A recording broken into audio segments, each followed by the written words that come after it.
అత్తమ్మ ఇంట్లో బియ్యం అయిపోయినాయి. అయ్యో పెద్దోడు బజార్కి వేయడానికి ఫోన్ గిట్ట అయిపోయినవే రాంగో బియ్యం పత్తి వేసుకొస్తాడు.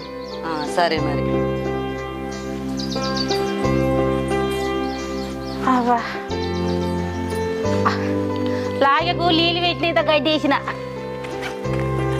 ఎండ భలే కొడుతుంది కానీ.